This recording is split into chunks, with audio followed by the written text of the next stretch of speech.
High goodies, welcome back to my channel Nithya's vlog. ഇന്ന് ഞാൻ വന്നിട്ടുള്ളത് ഒരു കാര്യം നിങ്ങളോട് മുൻകൂട്ടി പറയാനാണ്. ഇന്ന് നമുക്കൊരു ഓഫർ വീഡിയോ വരുന്നുണ്ട്. ഓഫർ സെയിൽ വീഡിയോ, നമ്മുടെ സ്റ്റോക്കൊക്കെ അപ്ഡേറ്റ് ചെയ്തിട്ട് വരുന്ന ആദ്യത്തെ സെയിൽ വീഡിയോ ആണ് ഇന്ന് വരാൻ പോകുന്നത്.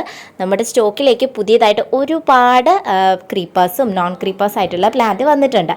ഇപ്പോൾ നിങ്ങൾ കണ്ടുകൊണ്ടിരിക്കുന്നതും നമ്മുടെ ഇന്നത്തെ ഓഫർ സെയിൽ വീഡിയോയിൽ വരാനിരിക്കുന്ന ഒരു പ്ലാന്റ് ആണ്. ഇതിൻ്റെ നെയിമാണ് സ്വീറ്റ് ആൽമണ്ട് ബുഷ് അഥവാ ബട്ടർഫ്ലൈ ബുഷ് എന്നാണ് ഈ പ്ലാന്റിൻ്റെ നെയിം വരുന്നത്.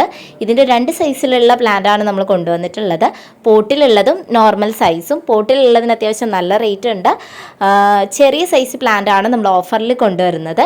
ഇതിൻ്റെ പൂക്കൾ കാണാനായിട്ട് നമ്മുടെ വൈറ്റ് പെട്രിയയുടെ മിനി വെർഷനായിട്ട് തോന്നും. ഇഷ്ടംമാതിരി പൂക്കളുണ്ടാവും. ഇതിന് സീസൺ ഇല്ല, എല്ലാ ദിവസവും പൂക്കളുണ്ടാവും. കാരണം കഴിഞ്ഞ തവണ ഞാൻ ഇതിൻ്റെ ഒരു പ്ലാന്റ് വാങ്ങി നമ്മുടെ ഗാർഡനിൽ നട്ടു. അതിനിപ്പോൾ എല്ലാ ദിവസവും പൂക്കളുണ്ടാവുന്നുണ്ട്. ഇതിന് നല്ല സ്മെല്ലുണ്ട്. അതിന് നമ്മൾ ഈ ഒരു പൂവ് എടുത്ത് സ്മെല്ല് ചെയ്ത് നോക്കേണ്ട ആവശ്യമില്ല. ഈ പ്ലാന്റിൻ്റെ അടുത്ത് ചെല്ലുമ്പോൾ ഇതിൽ പൂക്കളുണ്ടെങ്കിൽ നമുക്ക് ആ സ്മെല്ല് ഫീൽ ചെയ്യാൻ പറ്റും. നല്ല സ്മെല്ലാണ്. അതിൻ്റെ സ്മെല്ല് കൊണ്ടായിരിക്കാം ഇതിന് സ്വീറ്റ് ആൽമണ്ട് ബുഷ് എന്ന പേര് വന്നിട്ടുള്ളത്. നല്ല ഭംഗിയാണ്. നല്ല വൈറ്റ് കളറിലെ ഫ്ലവേഴ്സ് ഇഷ്ടംമാതിരി പൂക്കൂട്ടോ. ഇത് കൊലയായിട്ടാണ് പൂക്കുന്നത്. 1 പൂ 2 പൂവായിട്ടല്ല ഇതിൽ വരുന്നത്. പുതിയ തളിർപ്പ് വരുന്നതിലെല്ലാം ഒരു 5 ഇതൾ പോലെ കൊലയായിട്ടാണ് ഇതിൽ. മിനിമം 5 ഇതൾ കൊലയായിട്ടാണ് ഇതിൽ പൂക്കൾ ഉണ്ടാവുന്നത്.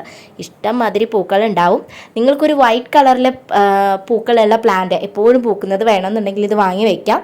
ഇത് നിങ്ങൾക്ക് മരമായിട്ടും ബുഷായിട്ടും വളർത്തിയെടുക്കാം. അപ്പോൾ എല്ലാവരും വെയിറ്റ് ചെയ്യുക. 5 മണിക്ക് കാണാം.